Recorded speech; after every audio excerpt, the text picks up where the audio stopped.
বৈষম্য বিরোধী ছাত্র আন্দোলনের উত্তাল দিনগুলোতে রাজপথে সক্রিয় থেকে আলোচনায় এসেছিলেন তাহরিমা জান্নাত সুরভী। সাধারণ মানুষের কাছে তিনি পরিচিত পেয়েছিলেন একজন সাহসী জুলাই যোদ্ধা হিসেবে। তবে সাম্প্রতিক সময়ে তার বিরুদ্ধে একের পর এক চাঁদাবাজি, সাধারণ মানুষকে হয়রানি এবং ব্ল্যাকমেইলের অভিযোগ উঠেছে। জানা গেছে, সম্প্রতি গুলশানের এক ব্যবসায়ীর কাছে জুলাই আন্দোলনের মামলার ভয় দেখিয়ে প্রায় 2.5 কোটি টাকা হাতিয়ে নেয় এক সংঘবদ্ধ প্রতারক চক্র। এই চক্রের মূল নেতৃত্বে ছিল সামাজিক যোগাযোগ মাধ্যমে পরিচিত কথিত জুলাই যোদ্ধা তাহরিমা।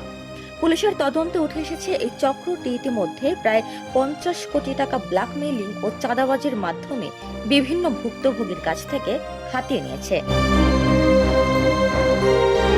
মামলার অভিযোগ সূত্রে জানা যায়, গত বছরের জুলাই-আগস্ট আন্দোলনের সময় গুলশান ও বাড্ডা এলাকায় ঘটে যাওয়া হত্যা মামলায় নাম জড়িয়ে দেওয়ার ভয় দেখিয়ে ব্যবসায়ীর কাছ থেকে ধাপে ধাপে টাকা আদায় করা হয়। মামলার আসামি বানানো, পুলিশি হয়রানি, গ্রেফতারের ভয় এবং মীমাংসা করে দেওয়ার নাম করে চক্রটি বিপুল অঙ্ক দাবি করে।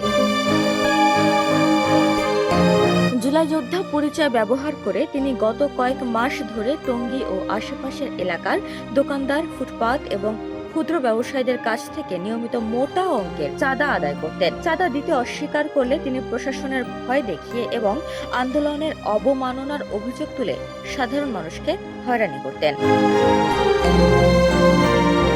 প্রতারণার মূল হোতা তাহরিমা জান্নাত সুরভী গাজীপুরের ভাওয়াল বদরে আলম সরকারি কলেজের শিক্ষার্থী। সামাজিক যোগাযোগ মাধ্যমে ভাইরাল ভিডিও, বিতর্কিত কর্মকাণ্ড এবং টার্গেট করা লাইভের কারণে তিনি পরিচিত মুখ। অভিযোগ রয়েছে, নিজের ভাইরাল পরিচিতি ব্যবহার করে তিনি প্রভাবশালী ব্যক্তিদের সঙ্গে যোগাযোগ তৈরি করতেন এবং পরবর্তী সময়ে ভয় দেখিয়ে অর্থ আদায় করতেন। তাহরিমার বিরুদ্ধে করা মামলায় চাঁদাবাজি, অপহরণ করে অর্থ আদায় এবং ব্ল্যাকমেইলিং এর মতো অভিযোগ আনা হয়েছে।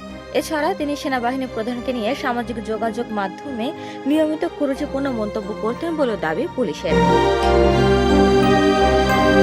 এদিকে বৈষম্য বিরোধী ছাত্র আন্দোলনের স্থানীয় পর্যায়ের প্রকৃত সমন্বয়করা জানিয়েছেন, ব্যক্তিগত স্বার্থে আন্দোলনের নাম ব্যবহার করা ব্যক্তিদের দায় সংগঠন নেবে না। সুরভীর মতো দুষ্কৃতিকারীদের কারণে সাধারণ শিক্ষার্থীদের ত্যাগের মহিমা ক্ষুণ্ণ হচ্ছে বলে ক্ষোভ প্রকাশ করেন তারা। ডেস্ক রিপোর্ট, সোনালী নিউজ।